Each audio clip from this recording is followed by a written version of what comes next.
Okay, so um, the focus of tonight's meeting, the first part is just to look at where we need to look at the open meetings. We had talked about that a little bit, but really the chunk of it is to just talk about how the committee functions, and we just want to formalize it a little bit and make sure that that it's more formal and more structured, and that will serve us well when we take positions, and we would like to be more engaged and involved, particularly as the master plan revision goes through, and we see that we're going to have hopefully more development that will happen in the area. And this committee has an opportunity to weigh in on that. So we're going to go over those, how we operate, and then look at the equity agenda and the racial equity and social justice and how that relates to our committee. So first thing is announcements. Do we have any announcements from the planning board staff or anybody else we need to be aware of?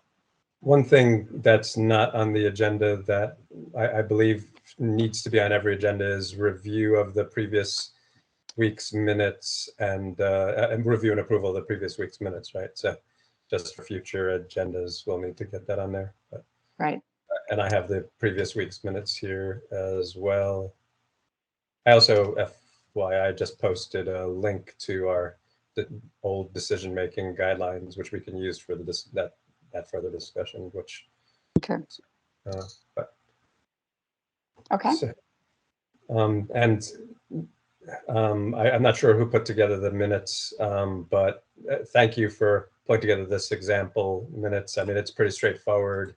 We did have longer minutes than, probably will be the norm. The one thing that is different, that we had talked about that would be, I think, preferable and make things easier would be to have a check, kind of the list of all the potential names with the ability to X the names of this of the committee members rather than having to relist the names each week. I mean, that's just something we had done in the past. So that was the one that I want to make. But anyway, Marilyn, did you want to go through them real quick? Well, I don't think we need to go through them. We don't have a quorum, so we can't approve them. So that's the first thing that we need to do. So we need to keep track of, or we just start with the next meeting and approve those minutes. So it's kind of a chicken and the egg thing here. So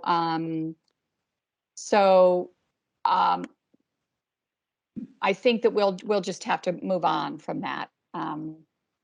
Unless anybody has a question about the minutes, we can't formally approve them. But if anybody has a question or comments about them, we can take those.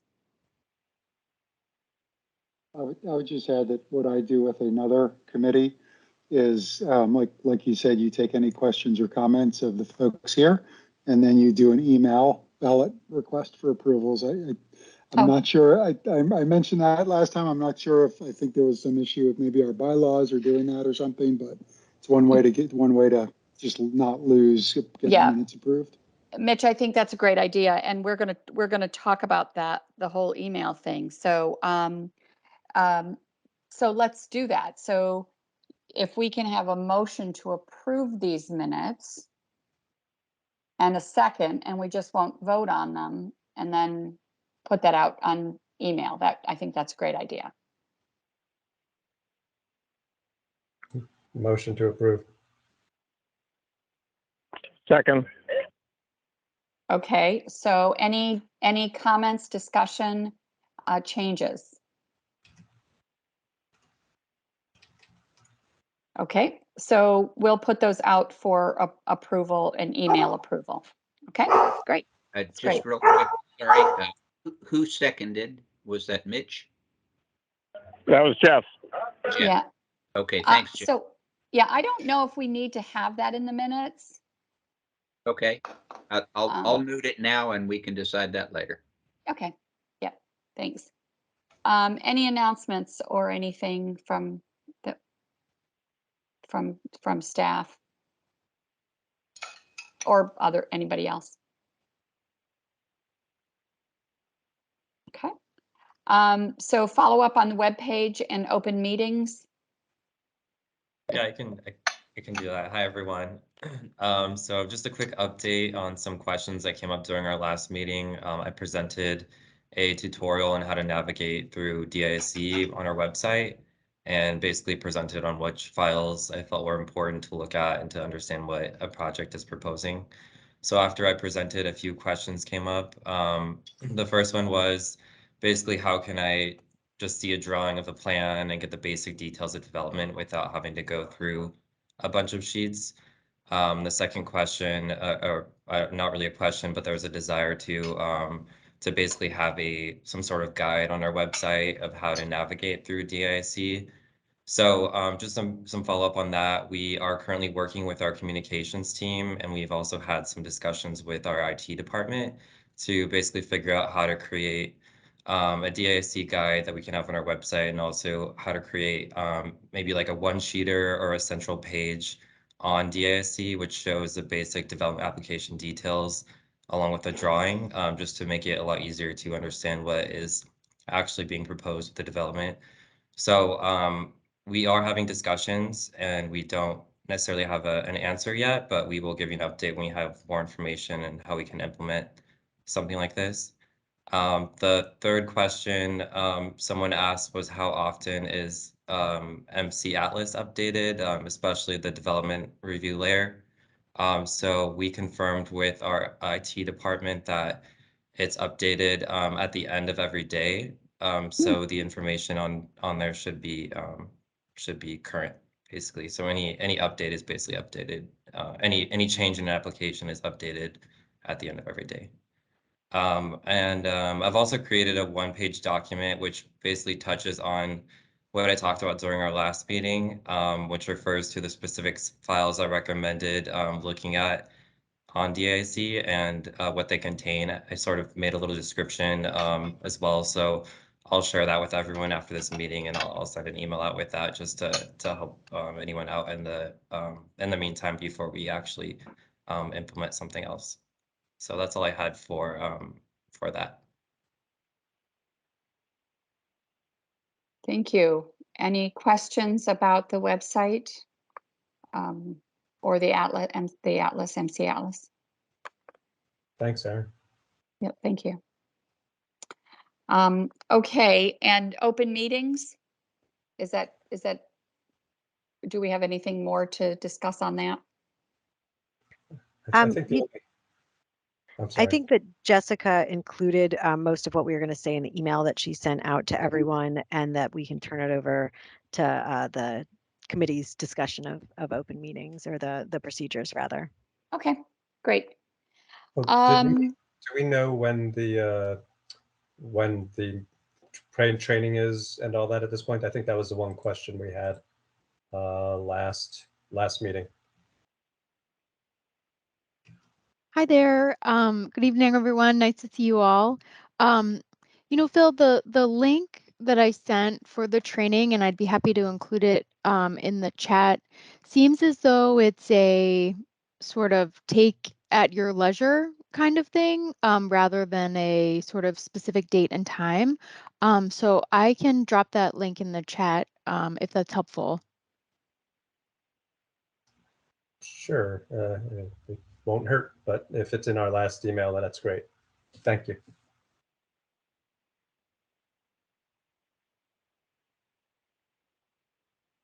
Okay, so I guess the meat of the discussion is the operating, kind of the operating guidelines for the group. And Phil, you said you pulled you have the last iteration of that. Yeah, I put Jessica had sent it Yeah. around in the last Yeah. email. I've got it open here, and I put the link in the chat. So I think it is actually a useful starting point. Since it's an approved document from the past for us, and then I think we could layer on top of it. I can share it here if you guys would like. Yeah, I've got it here also.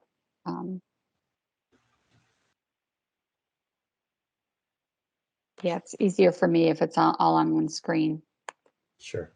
versus jumping back and forth. Okay. So we talked about, well, so the first thing is the quorum, right? And I can't believe that we're talking June of 2011, which is crazy, right? That's just crazy.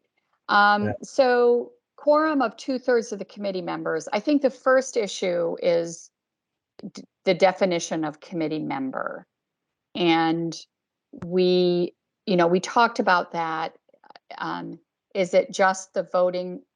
Is everyone a voting member? And then it would be up to the individual on the committee as to whether they recuse themselves or not. So for instance, someone from either the City of Rockville or the City of Gaithersburg, or an internal department, for instance, Gary is on the committee. And it would be, do we include all, so we have the community members and property owners, but then we also have city and county staff. And the issue is, if we count them as committee members, which I think that's important, and leave it up to them in their own professional decision as to whether they recuse themselves or not from voting. But it matters for the quorum, right? So for instance, if we have people as committee members who don't regularly attend, and I know I'm speaking to the choir for the people who are currently on this call, but it does matter for when we set a quorum. I personally think a quorum of 2/3 is too high. So what are other thoughts on who is a committee member, and what is the quorum?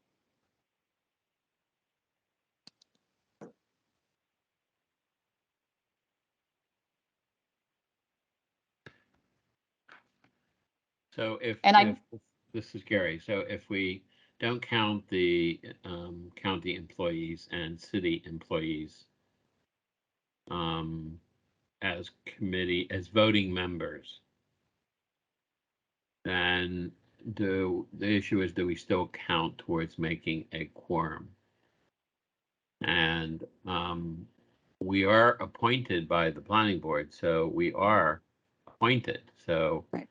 We are part of, I guess, what would be a quorum, a member. Right. Now, until the planning board decides to change the definition of who a member is, I guess we're members. Okay. You, Marilyn, that if we decide that because our department, my department, may already have a position on a project, that it would make sense for me not to take a vote, not to be in a vote, unless for some reason it was felt that the department's, I would represent the department's position. Mm-hmm. And that goes back to why did the planning board put us on the advisory group? If they felt that we already had an opportunity to comment through other avenues. So I would say that it's best probably to leave it to the discretion of the member, whether Mm-hmm. the issue is resolved within that person's department or not, or in their responsibilities. But generally speaking, we don't take that many votes, right? And we do provide comments, and I think our role is important, because I think the other members might very well appreciate our consultation and our thoughts, that gives another opportunity for other points of view from the planning board staff and from the developer. So I think it is valuable. I think it's important. I guess we should be part of the voting member and part of the quorum. Okay. Thanks, Gary. Anybody else?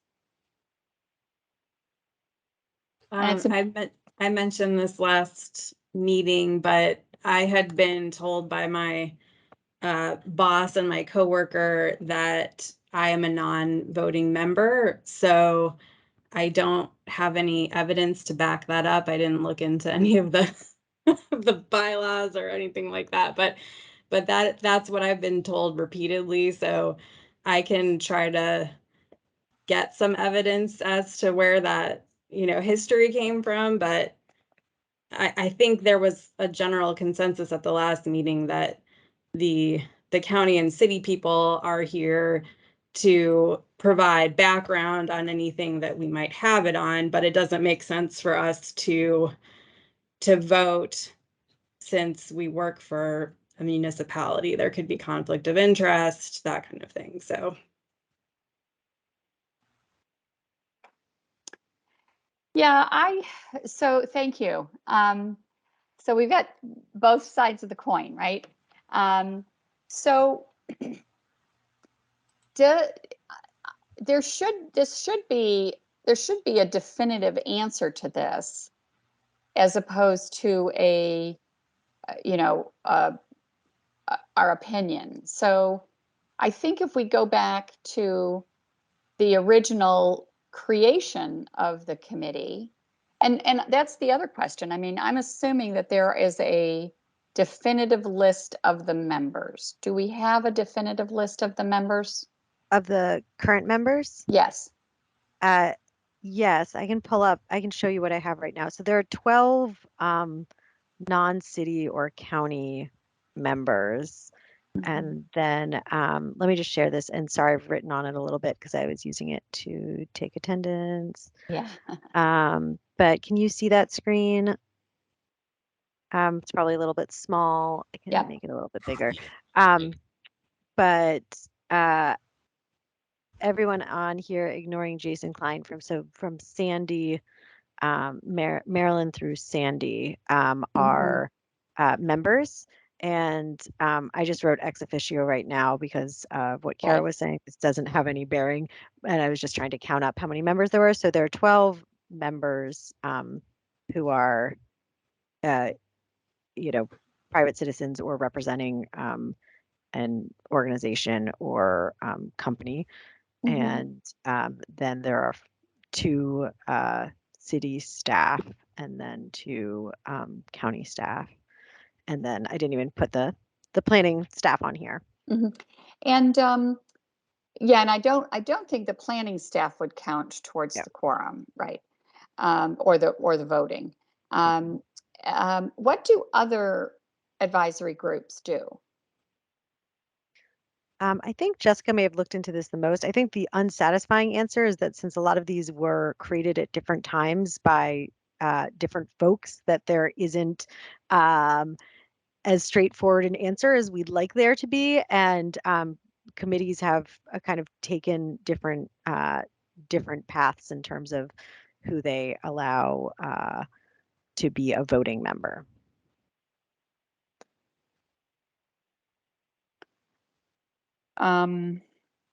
Okay. So I think, this is, I think, part of the issue. And then and with our work in the planning department now on getting on the same page with open meetings and just, revisiting with a lot of the committees what their bylaws, so to speak, are, or at least their operating procedures, is because things were created in a more ad hoc fashion. They aren't standardized as one might expect that they would be. So the good news is it's flexible. The bad news is we don't have that definitive answer for you, at least in terms of other groups. Would the planning department prefer to have a uniform definition? Or does the planning department prefer or prefer to have each committee make up its own determination?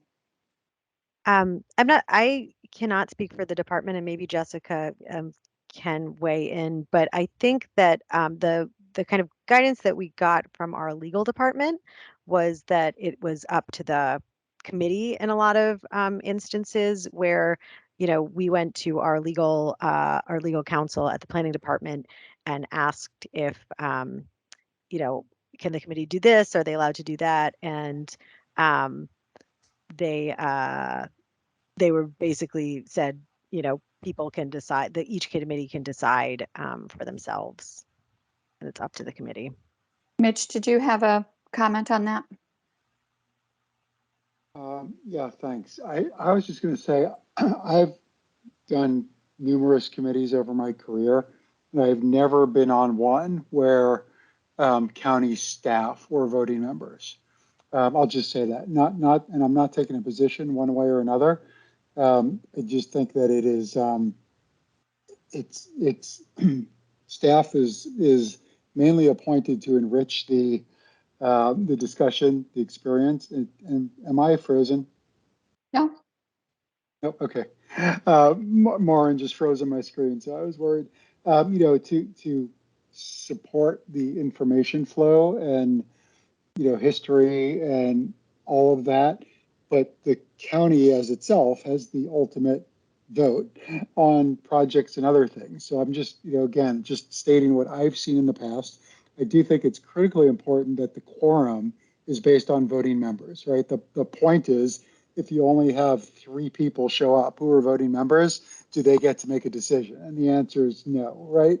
The people who are actually voting, you want a certain number of minimum people if there's going to be something approved. So I do think on that the quorum has to be tied to voting members, whatever that definition turns out to be.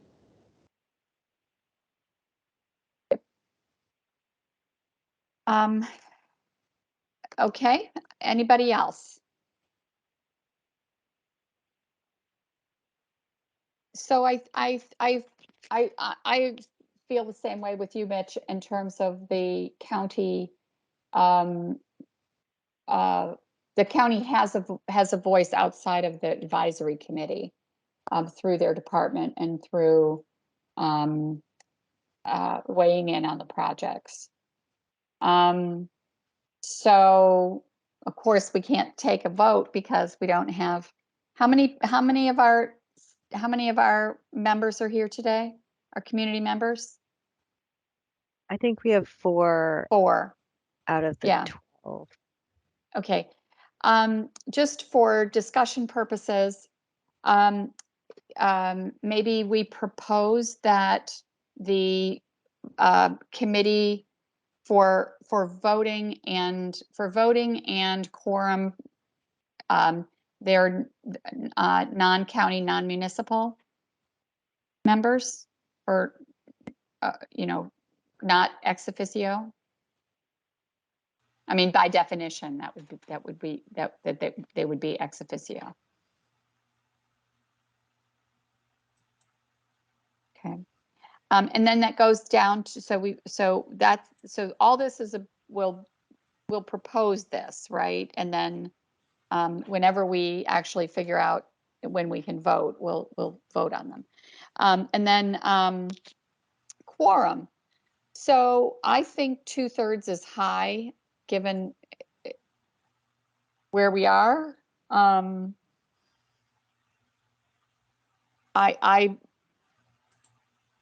Unless we change the requirements and require and monitor attendance and kick people off if they don't attend, right? So because I don't think we can have both. I don't think we can have committee members that show up when they show up and have a 2/3 quorum. That doesn't that doesn't, we'll never, ever have, what's 2/3? That's 9 people. Not sure if I'm sure we've had 9 people, 9 community members on the call, but I'm not sure. So what are thoughts on quorums? Well, Phil here. I think reducing it to half for the near term is appropriate, personally. I also think we ought to set a threshold on attendance that if folks don't meet that threshold on attendance, then they should be removed from the committee, community members. And I think we should be pretty clear on that, because I don't, even if we can make a quorum, I don't think we can be effective or productive as a committee if we have a substantial number of people who are not regularly attending, personally. Yeah, I agree. I do think, and I have to double check, but I think when we reappointed folks this last time around, we did actually have some language in about attendance requirements. So I can double check that, but I think that that was something that we discussed. Now it was, I guess, 2 years ago, no, like a year and a half ago. It feels like not that long ago, but when people were reappointed, we had talked about that need to kind of be a little bit tighter with attendance, and that and had included language about that. So I can look for that really quick too. Excuse me. So having the attendance requirement is great, and it's necessary but not sufficient, right? There has to be an or else attached to that. And so we have to decide at what point do we gently remind someone that, that because they haven't met their attendance requirements, they have to rotate off the committee. And who does that? Does the planning staff do that? Or do the co-chairs do that? And, is that done, for instance, is that done annually when we go through a nominating process? Because I've been on boards, many boards. My own board has an attendance requirement. Not once have we ever kicked anybody off. Right? It's hard. It's hard to do.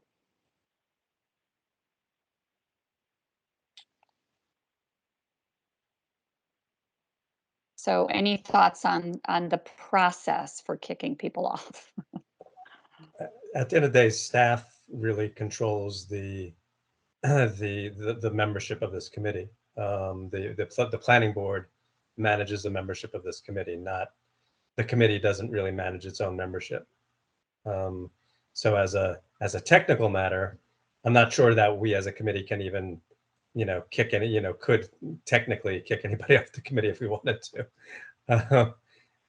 Maybe Steve or Maren or Jessica can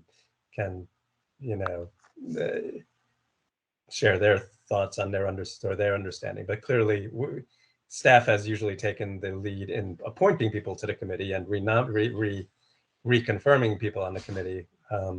It would therefore seem to make sense that staff would, by necessity, take the lead on,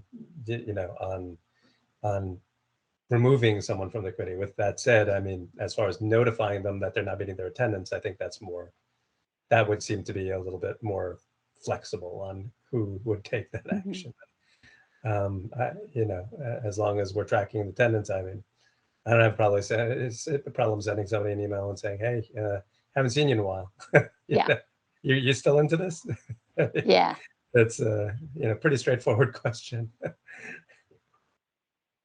Okay, go ahead. Oh, I'm sorry. I'm not sure if it's helpful, and Steve could probably provide more of the sort of the historical context, and anything that might be in the implementation guidelines or in the the previously adopted operating procedures. But my understanding is that the way the process works now is that the planning board appoints members for up to 2 years, or for a 2-year time period.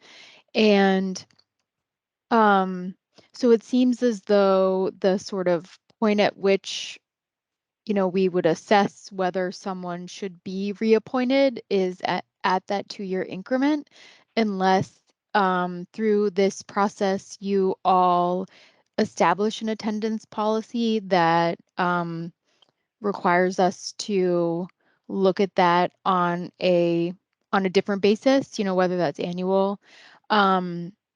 So, I think that general parameters are the planning board reappoints every 2 years, but through the attendance, that you establish through this process, it could say like you need to attend X number of meetings in that 2-year time frame, and if you don't, then that's sort of the a factor that's considered in the reappointment, I guess, would be one way to think about it. Mhm. Yeah, I think that's a good naturally occurring way to do it, and it's less awkward to do it in that way. So I think that should be part of the process for determining whether somebody else gets reappointed. I do think that we should have some some bare minimum, like for instance, if someone misses 3 meetings in a row without contacting, the staff as to why they're missing 3 meetings in a row, then maybe there's a conversation. Because what may happen, and probably has happened, is, I mean, I'm sure that in the past 11 years, we've had people who haven't attended meetings for 4-6 months or so, right? So, maybe the attendance is so what is the attendance? So if we have, say, 10 meetings a year, which is probably what we average, you know, I mean, how many can a person miss? Or do we even define that? Or do we even define that? Or do we just leave it more vague as to attendance is required and your attendance will be evaluated, on a regular basis? I don't know.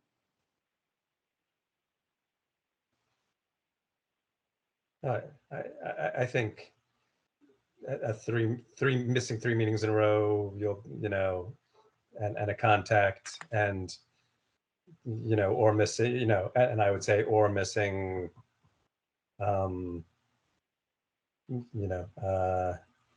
more than half of meetings during a year, and that would be a discussion also, right? Okay. I think those are reasonable thresholds for a discussion as far as, and to just, as far as what that results in beyond the discussion. I think we can leave that for the moment to Jessica's point, and kind of a naturally occurring threshold, and see if our attendance improves to the point where it's it's manageable. And if it doesn't, then we may have to consider further. I mean, if we're Jessica, I mean, if we're a non-functioning entity, a non-functional entity, then we're not accomplishing much meeting 10 times with fewer than a quorum. So we're not meeting our mission or objectives, and the committee members clearly aren't engaged in the mission. So I think that should lead to a discussion about staff about reevaluating the membership and reevaluating the charter of the committee. So, but that's a pretty substantial, that's a pretty significant step after you've given a basic, threshold of, 3 meetings in a row, and there will be a follow-up, or more than half meetings in a certain period of time, which are reasonable points for follow-up, right? Yep. I would just add that I agree there should be some specific criteria that's not subject to bias. So whether it's 3 meetings or half the meetings or whatever it is, that there's some stated criteria. Okay. All right, great.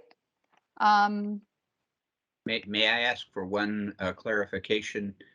There had been a mention at some point about, we have had members who have missed meetings for good and sufficient reasons, and they have reported to us ahead of time that they wouldn't be able to be at the meeting. A number of them, when they haven't, have a few in particular I can think of, have said, I'll follow up with you later. Do you want any kind of acknowledgement of that kind of responsibility that is shown in having to miss meetings?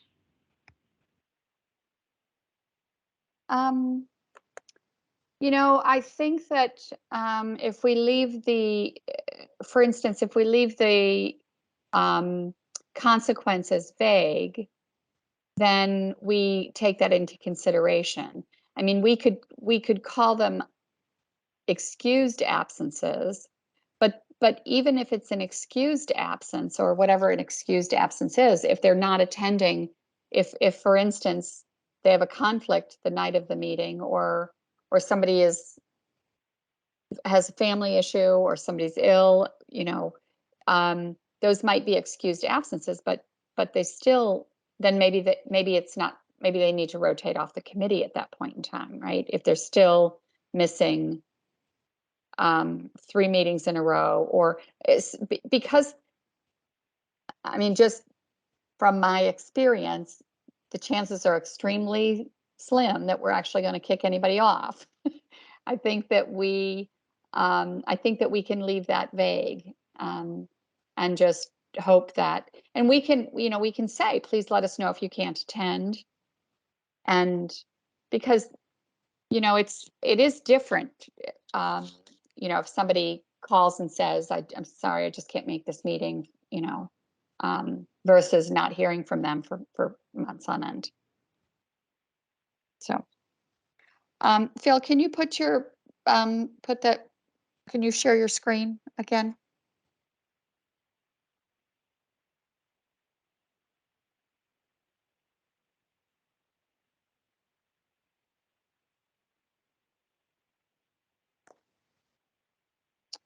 There you go. Okay. So, quorum, and then the decision process. Can you just scooch up again, just to make sure from the top? Okay, proxy. So a proxy should only be allowed if the individual was present during the presentation and discussion. I think that's reasonable. I think we talked about that at the last meeting, that a person can't send a proxy if they weren't at the original discussion. I think that's important. And then eligible decision makers, individuals formally designated committee members by the planning board. That's right. That doesn't include planning board staff. We just talked about that. If there's more than one individual designated to be in a particular slot on the committee, only one person has a vote. We'll need to adjust this for the taking out the ex officio, but I think that's important. If a formal committee member has a financial interest in the property, the affiliation should be noted in the decision. I think that's important, and I think that we've had that issue before. I mean, of course, because we want property owners to be on the committee, but it just needs to be noted in the decision, in any decision we make. Non-members have a chance to voice their opinion, but will not vote and not participate in any consensus discussions. I think that's good. We did talk about it at how we bring in non-voting or non-members into the discussion. And I think that from going back to voting versus non-voting, that doesn't have that. I don't think that has any bearing on the discussion, because we rely on our county and city representatives to be a full participants in the discussion. And I think that that's worked in the past. But do we as we're putting this out from an open meetings perspective, do we need to formalize how non-members are, how their opinions are taken into consideration? I don't know if we do. We can maybe cross that bridge if it becomes an issue. I don't think it has been an issue in the past. It's just a matter of, if we have a contentious issue and we have, 30 people from the community show up who aren't members, we have to be able to navigate our decision-making process. So I think I don't know if we need to codify that. Any questions, any comments or on that? Okay. So once a quorum is established, this motion is made, seconded, and discussed and voted upon. If the decision is unanimous, we move forward. If the decision is not unanimous, we attempt to move towards consensus. If consensus can't be reached, we vote on whether we go ahead with a position or table the discussion. And then majority rules once a quorum is established. I think that makes sense. Any comments on that? That's a pretty critical point. My cat joined us. So I would comment on that, and some decisions, right, about procedures and how we operate and other things may be very well clearly one or the other, approved, not approved, right, by a majority. If we are talking about a project, I do think as an advisory committee, there has to be some way to incorporate the color of the discussion into anything we submit. Like, in other words, if it comes down to a vote and it's a 60-40 split, I think we can't send a letter. The approval can't be sending a letter saying the committee approves this or denies that or recommends this, right? I think there has to be some ability for color of what the discussion was or the non-agreement was or whatever it may be. And that's like art. It's not a science. Right. I think, Mitch, that's kind of captured though with this point that if the decision is not unanimous, then dissenting views are expressed in the committee's position statement, right? So if we make a decision by majority rule consensus, then we also need to allow dissenting views to be captured in our position statement. And we actually have done that in the past, but so does that address your concern? Yes, thank you. Okay. Yeah, great, thanks. That's an important point. Planning staff will draft the position, and the committee will take into consideration those views, and then I think we need to add here, and then the final draft decision goes to the committee for approval. We've done that, I think, in the past couple decisions. So and I think it's important so I think that it's important to add that step that that we get a draft from the planning staff, and then the advisory committee approves that. And we have done that by email. And I think that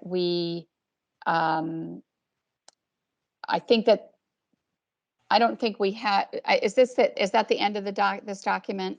That is the end of the Phil? document, yeah. Okay, so I think that if we add here that the advisory committee approves the final just draft position, or the advisory committee approves the final position, I think is important. And then we do have to talk about the email and the email decisions. And I think that, just to start the discussion, I think that we should be able to have email votes on issues that have been fully presented in a meeting, but we would never take a decision on something that wasn't presented. Like, I know that sounds logical, but I think that we need to. I think we need to write that down. That email decisions can be taken once a project has been discussed, in a meeting, and then but the important, sorry, I'm thinking and talking at the same time, which is always a bad idea. You have to have been at the presentation and the discussion to be able to vote. I think that's important.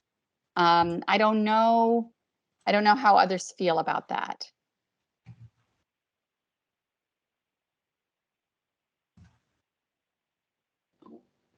This is Jeff. I think, if you can't attend, as long as the staff puts together a good paper on what you're voting on, I don't see why you shouldn't be able to vote. And I would and agree. Also, what constitutes an email vote? I know in our HOA, if you want to get something approved by email, it has to be 100%. So I don't know if that's part of the open meetings requirement or not, but I know it's part of the HOA guidelines for the state. I'd like to take one step, or at least a half a step backwards. Listening to the conversation, it's been very helpful and engaging. But what is our vote for? Where does our vote go, and how is it being used? I think that is really critical, that whatever comes from the implementation advisory group, we strongly recommend be in any staff report that the planning board is considering. It just isn't a mention, that is actually included in its entirety, because that's the only way that the impact of this group will get full coverage and visibility. And if that's going to be the case, and a commitment that we ask that the planning staff at least carry forward as much as they have the ability to do. They don't approve the final reports, probably. It's their supervisors. But the extent that, and then that's really important. And then going back then everybody that voted, that had a vote on the implementation advisory group, should be well informed on the issue that they're voting for. So if that means they've reviewed PowerPoints, they've had discussion, and that would be adequate for me. Having been in an actual meeting where something's been presented, it may not be as important if there is good information and the ability for an individual not at the meeting to ask questions, get answers. So, thank you both, Jeff and Gary. My concern about if you're not at the meeting, and it also depends on, Jeff, your point is really important. Is this a majority rule vote? because by email, we can't come to consensus. It's an up or down vote because it's hard to create a consensus through email. So if for instance, it was 100% vote and you were not at the meeting, then an individual could say, I vote no, and then that's it, right? So that's I mean, not being at a meeting is, yes, you can look at the project and you can understand the project but you also haven't had the benefit of the Q&A and the the questions and discussion from the committee member. And it's quite possible that you could not come to a committee meeting, not come to a meeting, and and not approve anything. But the recording of the meeting is available for anybody to listen to. And if you're a member of the committee, I think you have a right to vote, whether you were there or not.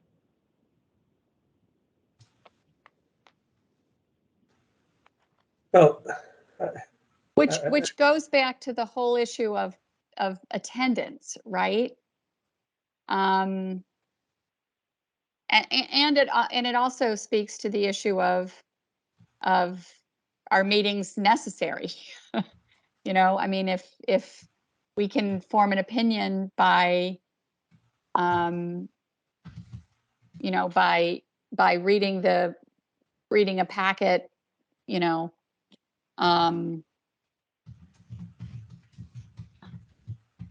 I don't know. Other thoughts? I might just, if I can, throw in a reminder that in some of our past meetings and discussions, I think there has been a real effort to try to get substantial agreement if a letter is actually going to be sent to the planning board to testify on a particular item. And we've always reminded people that if there is significant disagreement, if there's not really a substantial majority, that every individual still has the right and is invited to submit testimony individually. Mm-hmm. But if the committee is taking a position and supporting that with a letter, I think that there's been an effort in the past really to make sure that this is something that the committee pretty strongly feels pretty strongly about, and at least a substantial majority, if not a consensus. So there is always the opportunity for someone who feels one way or another to testify as an individual. Yeah, and I guess my concern is not relevant if the vote is a majority vote. So if an email vote is a majority vote, then with the option of having a dissenting views present in the position statement, then my concerns aren't really valid because Jeff, you're right. If you're a member, if you're a member of the committee, you should be able to express your opinion. So I think that's the question: is the email vote a majority vote versus a unanimous vote? And also the issue of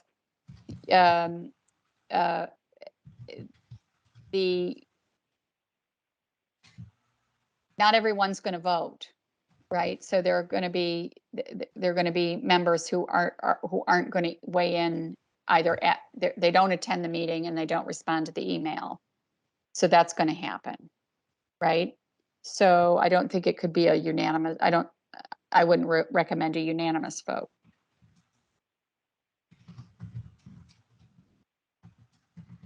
And the attorney didn't have any requirements for email vote. Is that correct?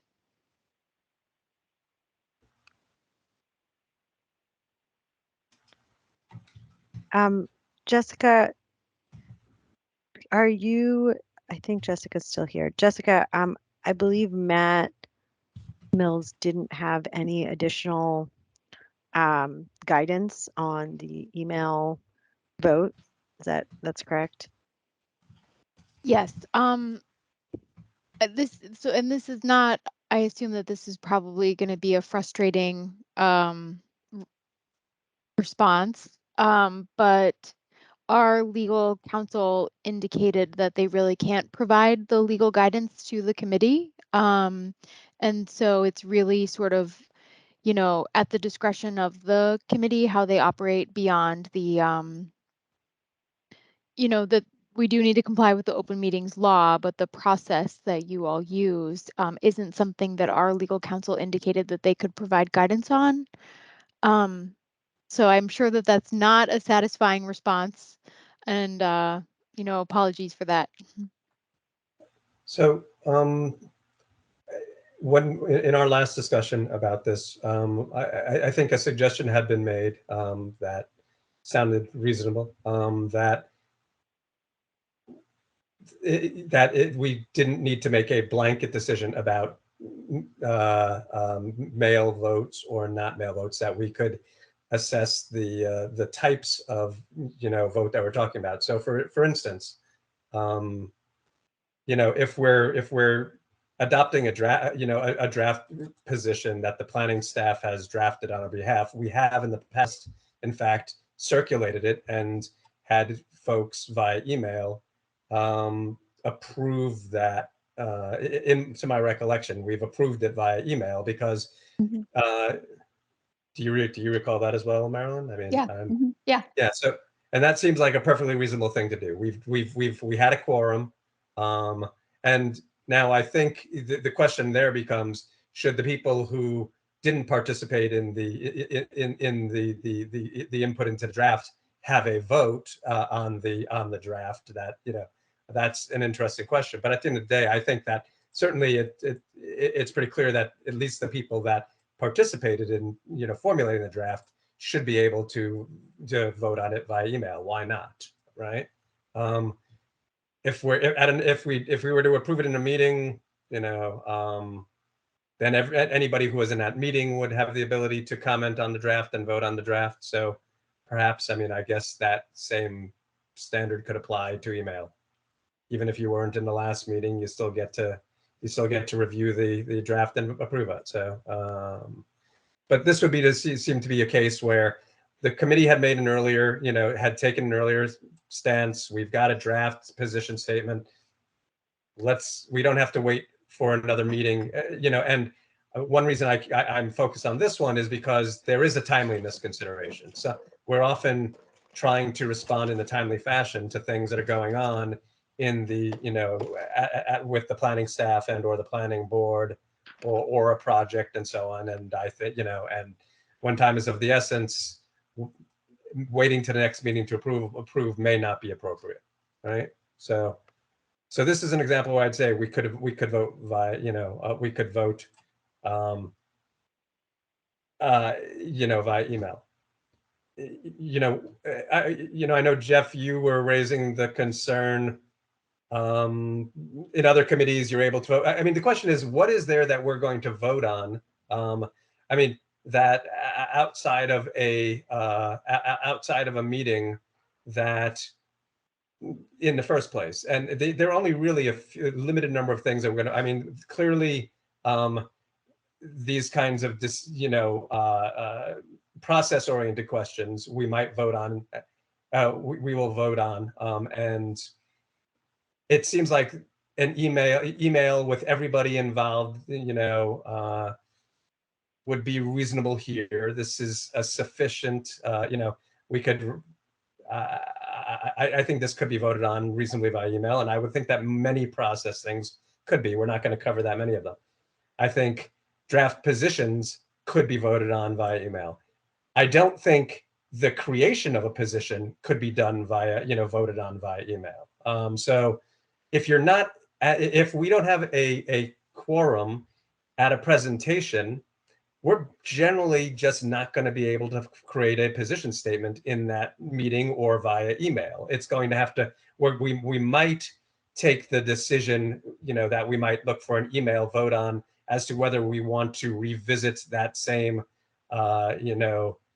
discussion in a future meeting where we try to achieve a quorum, so we can achieve a position statement. But I don't see us trying to formulate a position statement via email. That just seems nonsensical in our context, right? I mean, so, and what are the other things that we're going to vote on besides process issues and position statements that have already been formulated subject to a quorum and now we're doing final approval on and final comments on?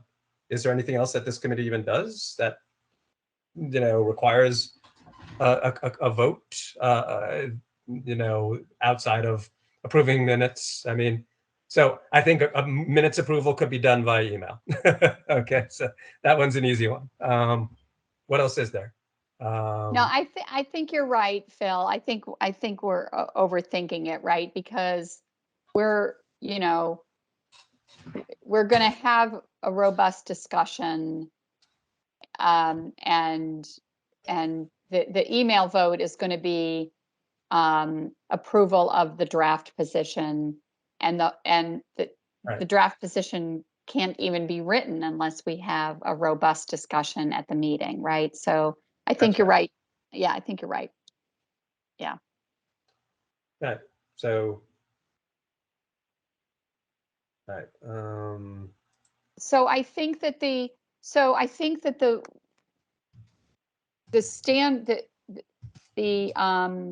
decision process is the same. We try to reach consensus, majority. If we don't, majority rules. That's the same in an email vote as an in-person vote.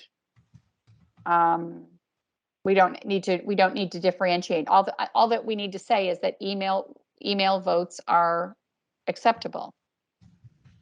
Well, I mean, I don't know if you see what I'm typing, but but approve process, committee process decisions. I would say with committee process decisions, I would, subject to agreement, by, by attendees at the,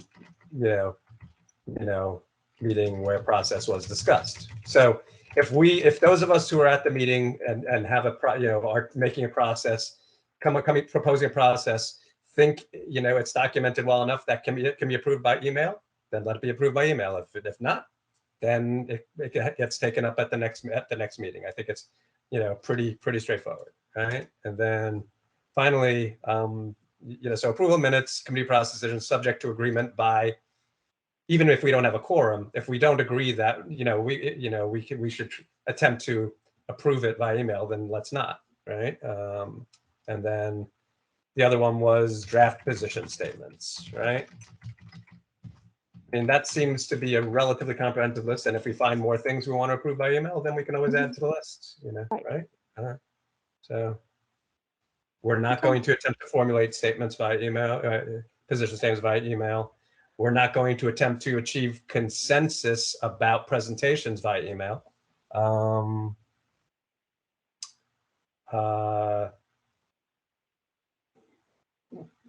I think we can fudge a little bit on what constitutes a draft position statement. We might have, an incomplete draft that we want to the committee's feedback on or something like that by email.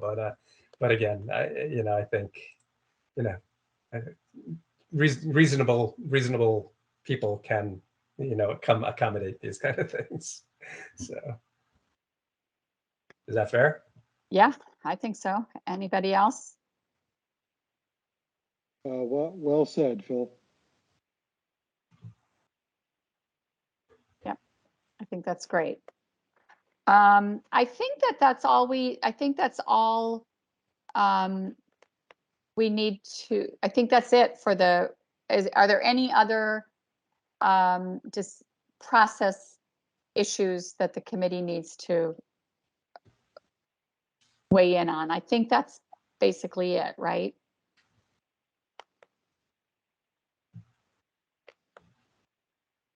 And if not, we can we can vote on it via email. Okay. I'm looking at the agenda and looking at the time, and I'm shocked that we're actually right on time. So I think we still haven't resolved the issue of, so I'd like to propose that we send these guidelines to the committee and ask for approval. And do we need to wordsmith this at all? I mean, obviously I'm typing. Yeah, we do. Phil, so. what we can do is if you want to send this to me, and and then we'll just have another set of eyeballs and with a little preamble. Yeah, well, why don't I send it to you and the staff to eyeball it, make sure nobody has any heartburn over anything, and we have, we wordsmith it, and then we can send it onto the committee for I mean, if there's, and assuming it's not substantive changes, we can just set it and send it on to the committee for approval. If it's substantive changes, then we might need to discuss it one more time, right? So. Yep. Okay. All right, great. It's progress. So equity agenda in planning and Racial Equity and Social Justice Act. Planning staff, who's taking that one on? I think we'll all hop in, but I can start off just to give a little background on each of those, both the Racial Equity and Social Justice Act and the Equity Agenda and Planning. And then I think my colleagues will hop in for the discussion, and I hope all of you as well.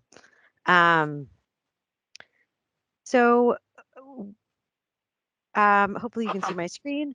We just wanted to touch base with the committee again. I think we had early on in the master plan process, the new master plan process for the Great Seneca Plan, we had briefly touched on the Racial Equity and Social Justice Act and kind of what that meant as part of our master plan process, and how it's affecting the work that planning does. And we wanted to revisit that conversation and how these various county guidelines and planning department guidelines touch and affect the work that we do as part of the implementation advisory committee. And we really want to get your input about what that looks like as well.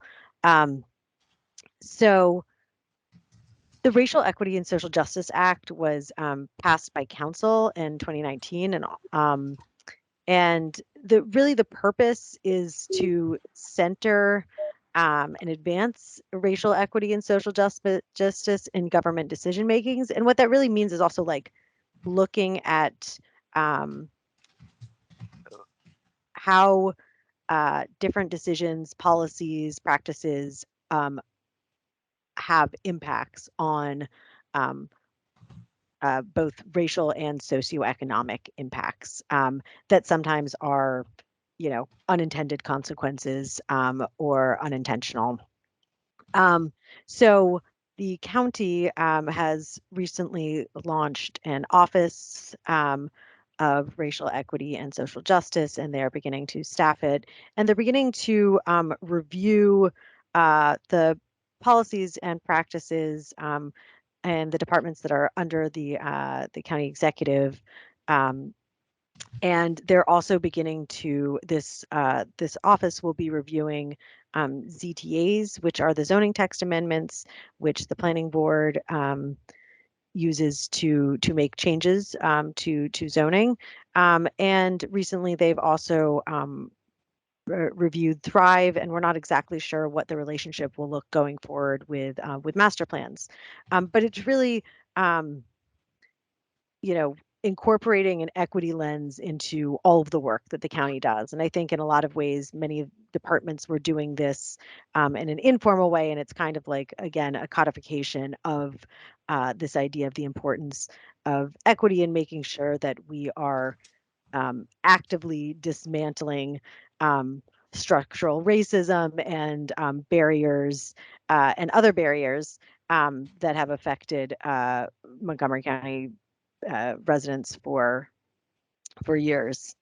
So concurrently with this effort by the council, Montgomery Planning began pursuing an equity agenda in planning, and the planning board approved the equity and master plan framework in 2020, and also noted that this work is ongoing.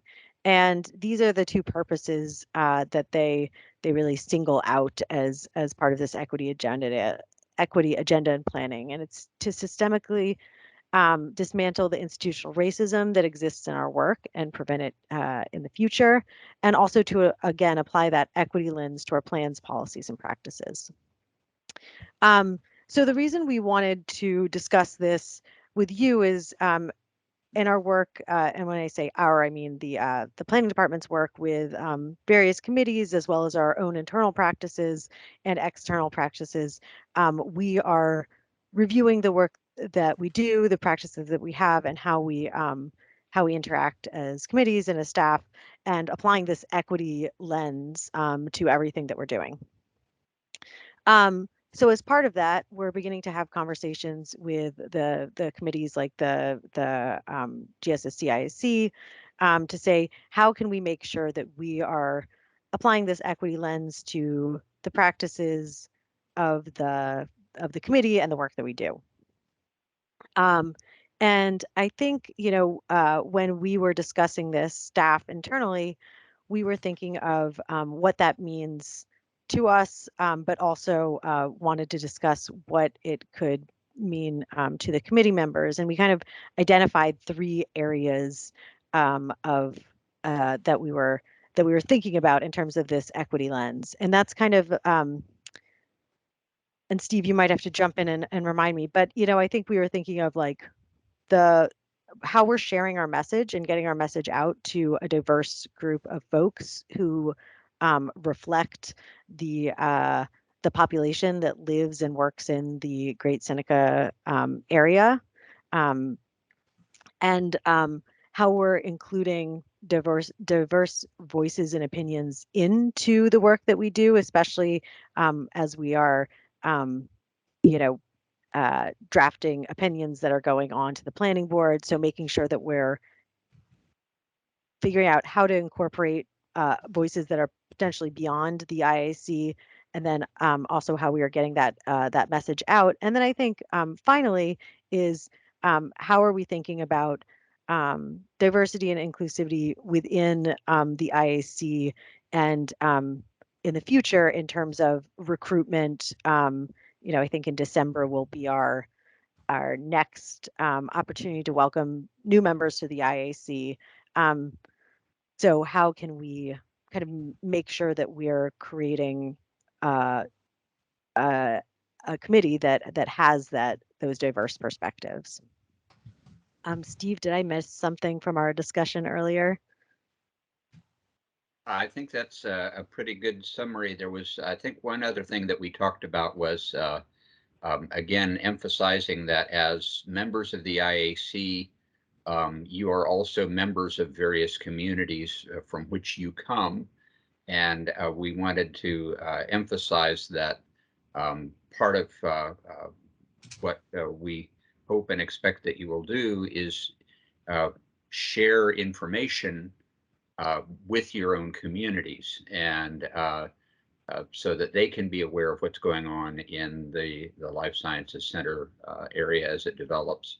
And if you hear comments that you think are worthwhile for the committee as a whole to hear, that you will then bring those comments and ideas back from your discussions with the communities that you interact with, so that we can kind of broaden the input that we're getting through you.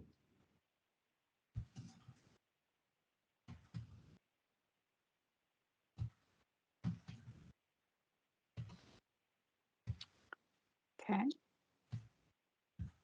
Well, I have 3 or 4 pages of comments, but I'll spare you most of them because we're working on this at Montgomery County DOT, and we're starting to look at 100% of all of our activities and programs and starting to evaluate them from this equity lens and looking at data and GIS data and other information. So public outreach, that was one of the issues I think that the OLO had for Thrive and the concerns, and how to get the message out. I think you talked about the voices and the opinions. And so how does that relate to the master plan process that we're currently in?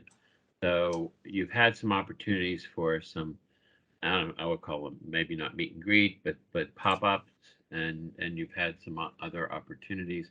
But do you know, and do you track anything on the demographics of who you're meeting with, the times of day?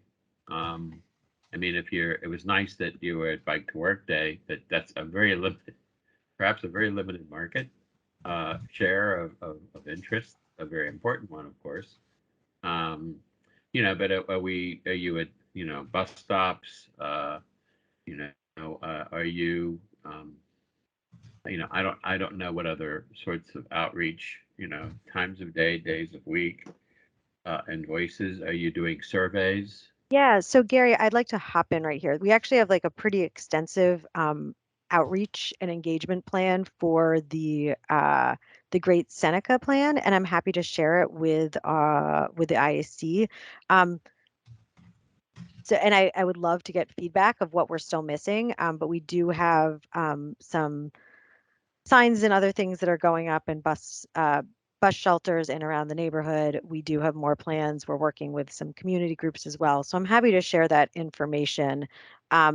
This, I think, I just want to be clear about one of the things that we're looking for feedback here is actually on the implementation advisory committee, and not just the master plan, but also the work that the implementation advisory committee does.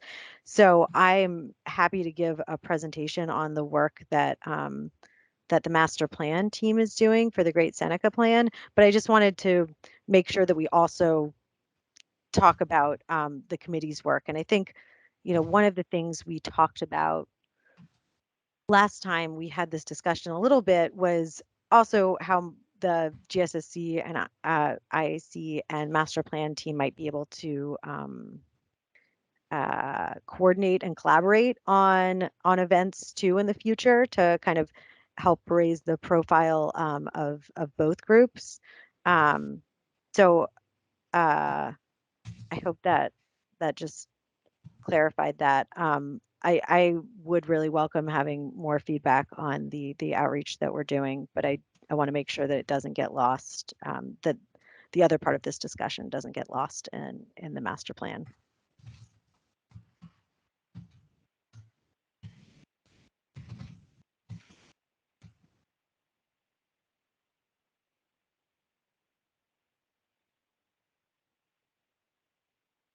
So I guess maybe, and I think that sometimes it's, I think these are all big questions and they're hard for us to tackle and think about. But I think one thing is we were just trying to figure out, like how do IAC members, I think we had spoken with some of the newer members when they came on board about, what networks are you part of, and what networks do you feel comfortable reaching out to, and things like MCPS, PTAs, or neighborhood or community groups in your area. And I guess, how how do you share the information that you get in these meetings, or that, because I think one benefit of the IAC, which is like kind of a two-way benefit, is you get to give feedback on these projects, but you also get information that and get to ask questions that sometimes, unless folks are paying attention, don't always get to ask. So just how that information is being shared, or shared with whom after these meetings, is maybe a place to start. Well, one of the things, I represent the chamber on the committee. I am a community member further down Great Seneca, but I use the information that I get from these meetings very immediately with my board. I would typically report out at board meetings what I hear, and then very often I get the same speakers to come and share the projects with my economic development committee. So it's rare that I don't do that.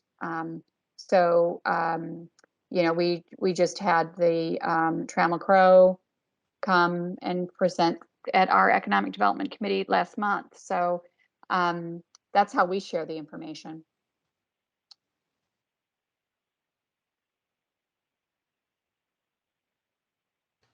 So for me, I have been over the years at times very active in our homeowners association, and kind of acted as a proxy for the Washingtonian Woods Homeowners Association. And now the reality is that the committee became much less active for a period of time, and there was much less information to report back. And honestly, I wasn't sharing a whole lot with or even involved much in the HOA. We've been more active, and I've been kind of in an ad hoc way, kind of communicating back to the HOA, and probably, frankly, should do a little bit better job of that, since we are being more active now. But I guess with that said, so I would say that's the obvious and immediate way that I've kind of helped to distribute information, and also to neighbors. Mark Prater, I know, has a similar kind of interest within Mission Hills, and of course he's here partially because I'm aware of that, and Mission Hills. But with that said, I want to point out that it is one of the things I count on, is that the people that I'm immediately in contact with, and the communities I'm immediately in contact with, are, for the most part, fairly active and fairly well informed about these issues. They're very concerned about Bellward. They're very concerned, and frankly, some of them are much more better at getting the, the Don, what's Donna's last name? Don, who was on the committee, Donna Barron's of the world, and the NC, the North Potomac Community Association. I mean, they do a pretty good job of informing the interested members of our, of our communities, especially the more affluent communities in the areas, and about the things that we have going on. So it's actually not a very hard job to make sure that those kind of people are informed. I think the real challenge here is that I don't necessarily have a good solution for, and don't necessarily have direct, easy access to, is how some of the less well represented members of our community, less active, less involved members of our community get that information. I mean, they're not the kind of people that I'm typically interacting with, frankly, especially nowadays when I'm cloistered in my house 90% of the time. So I think that's a consideration as a whole, as part of this whole discussion, right? Yeah, and I think that that's the point. It's an echo chamber, and everybody tells everybody what they're doing, but that's only there are only 500 people in Montgomery County who know what's happening, right? Because we just tell each other what's going on, right? So good lesson, strong lesson during COVID, in that both for So I was on the small business work group for COVID response, and there were county executives set up probably 10 working groups, and we met once a week for better part of a year. And the gaping hole that we found is that, if a business isn't associated with a formal business entity, they just didn't get information. And the same goes so we were doing, we had to do the census. Half of the census was done during COVID, and we had that was the same issue, right? There aren't formal communication infrastructure, for the better part of the county, right? So we really had to come up with what are the alternate communication structures. And very often we went to the ethnic-based groups to get information out. So we asked the and primarily immigrant communities, right? Because there's the language barrier. And we had great success with both the census and the vaccine distribution, and getting those informal communication structures. So I think that's the answer, is tapping into the informal communication structures. And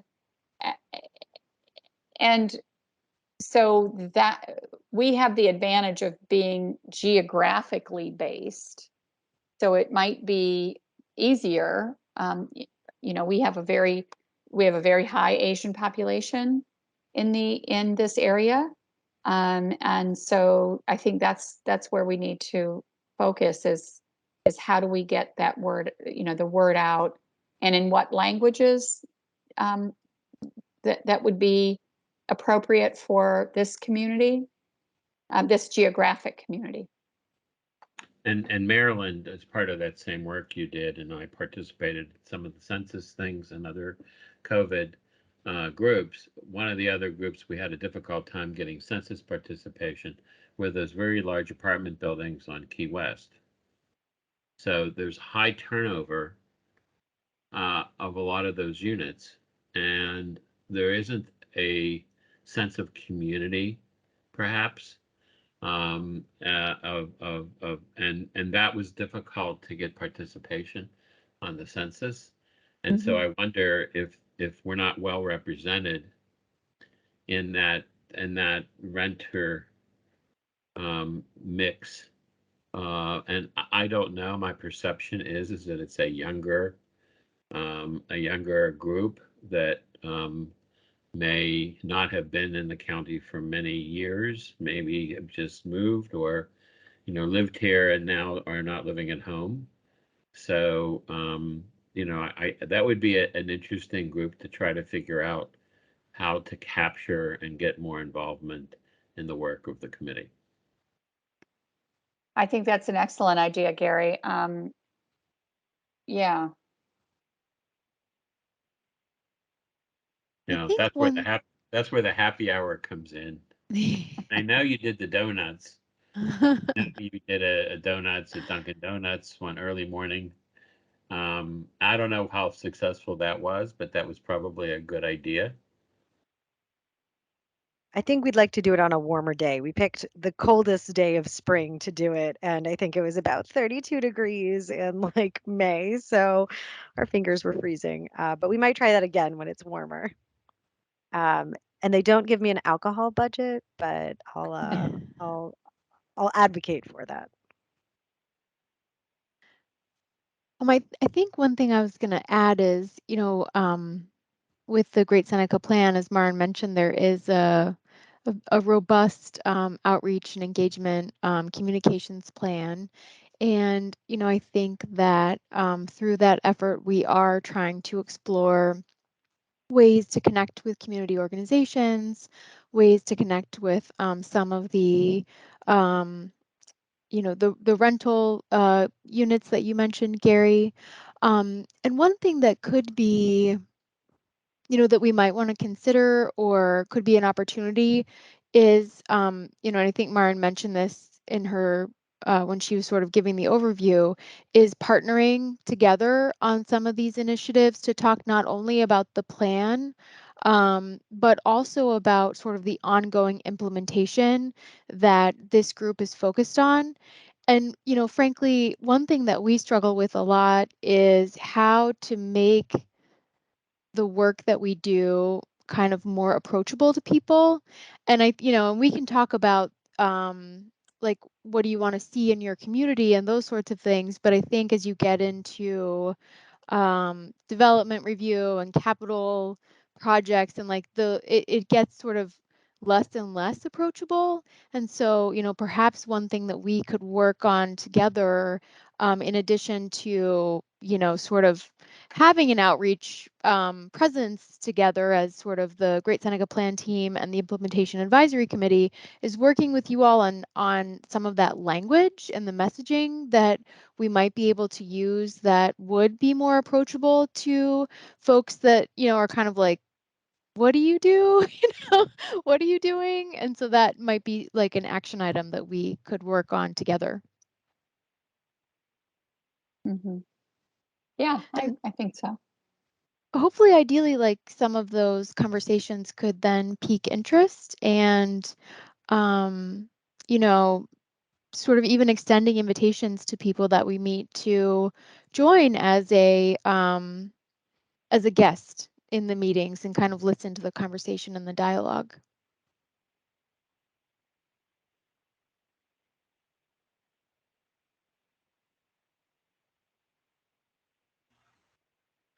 Any other thoughts?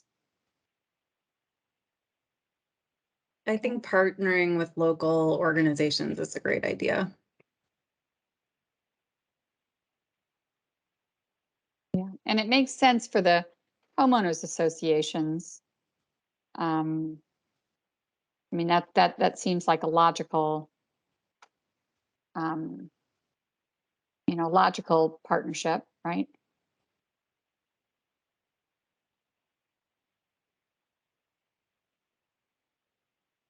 Yeah, good evening, everyone. This is Tamika. This is a really important conversation, and I think one of the questions that staff has continued to ask ourselves is, how do we make this the biggest shift towards the most equitable outcomes? And one of the things that's been clear is that it's not really one or two things, but it's really a plethora of actions and intentions set, to bring people, into the fold that have been traditionally left out. Maureen talked a little bit about the department's focus on the development of our equity lens, and I just wanted to know if there's been any contemplation on perhaps updating the mission statement of this committee, where you intentionally roll in an equity lens, and so that will dictate, some of the questions that maybe you might pose when you get presentations, or it might dictate some of the recommendations that you make when you, write your letters to the planning board, but, might, sort of baking it into your process be one of the steps that you take. Just a thought there.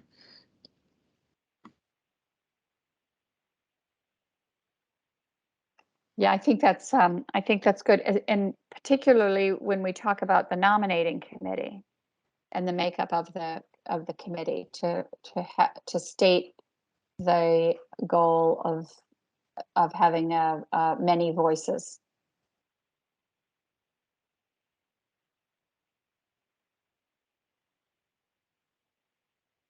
It's Tamika, it's an interesting point, you make about making it part of our process.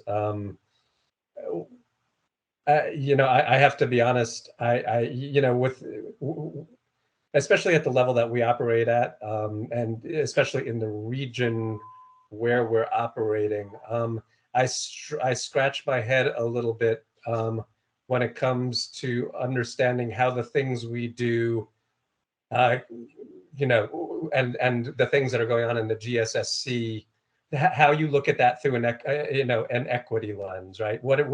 It's not, you know, I don't doubt for a second that there is an equity component to what we're doing and to that plan. I just don't know that I know how to look at it that way, to be frank. And so that makes me wonder if that might not be a topic for a discussion for us for a near term, is like, you know, how are the things that, you know, are going on in the GSSC, and how are the things that we are doing as a committee? How does that, you know, how do we consider equity and diversity as part of that, you know, of that process and that feedback and so on, right? I mean, I think I could stand to learn something there, so. And I wonder if that also, I mean, I think we could do that for the GSSCIAC, but that might also be an interesting topic to open up, or at least publicize to a wider group, of how, you know, implementation of plans or plan recommendations, and sometimes seemingly, you know, disconnected from questions of equity and racial justice, are connected to it, or, you know, how considerations can be brought in. So I think that could also kind of pair nicely as a way to educate a wider audience, on these questions too. I agree. I think that's an excellent idea.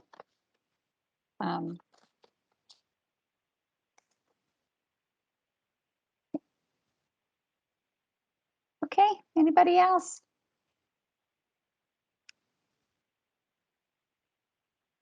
Okay, any other issues that we need to discuss?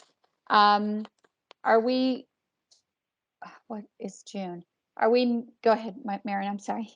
Yeah, no, that was going to be my question about July and August. I know that I think that there were several people who contacted me who are on vacation this month, and I think it often just gets worse as we go through the summer months. And it sounds like we won't have any regulatory items that need to be discussed until September.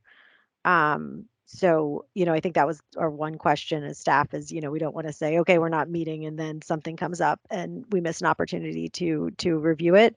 But it sounds like, you know, we'll be safe in that arena. And if we wanted to meet this summer, if we want to put it off a month or two, and then we leave that up to you. We'll be here, or at least some of us will, but leave it up to the IAC members.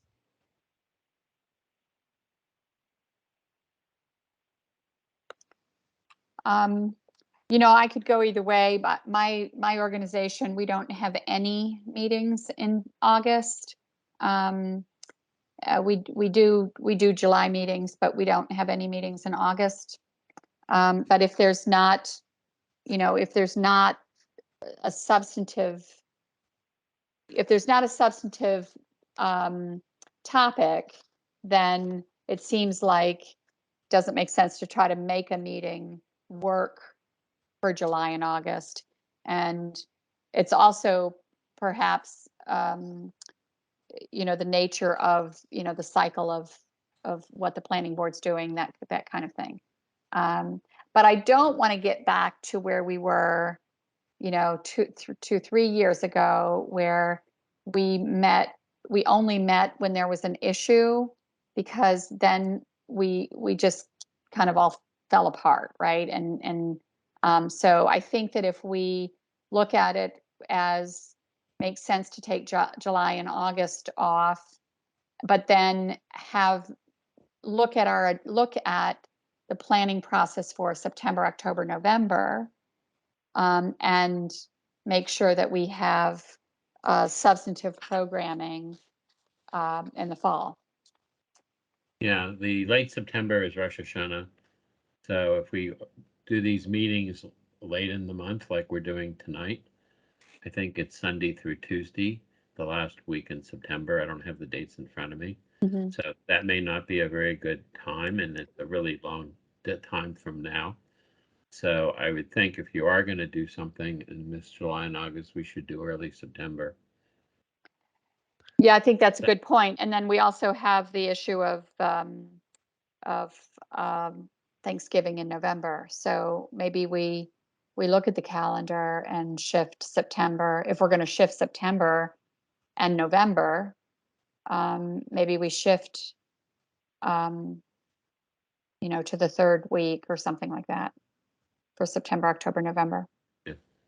Perhaps staff could check the holidays and send out a couple dates to Marilyn and Phil, and then we can send it out to the whole group. Because I also did get a request to have the meeting dates a little further out so that people can reserve them on their calendar so they don't miss them. So perhaps that can be our action item going back, is looking at these and get them to you guys soon so that we can set dates for the fall. And I think that, yeah, you're right, Marilyn, that even if we don't have a planning board item, we came up with all of those ideas, I think, at the last meeting as well, of topics that the IAC wants to discuss. So we will definitely have substantive meetings, even if they are not regulatory focused. So we can look at that as well. All right. When I looked at the agenda, I thought, how on earth are we going to fill 2 hours? But we did it. I think that every single time. Even the meetings that the last 2 meetings, I was like, oh, this is going to be really short, guys. You'll just be there for an hour. And then later on, I see in the chat, it going till 9 p.m. So yeah. We like to talk. Okay, we do. All right, everyone. So we will get back to you. We will get back to the group on these guidelines, and we will ask for an email vote on the minutes of the prior meeting, and we'll ask for email vote for these guidelines. Any last words, Phil? You good? Oh, thank you very much. Okay. All right. Have a happy summer, everyone. Yeah, We'll be in touch. Okay. Thank you. Bye-bye. Thank you. Bye. Thank you. Bye-bye. Thanks, everybody. Thank you.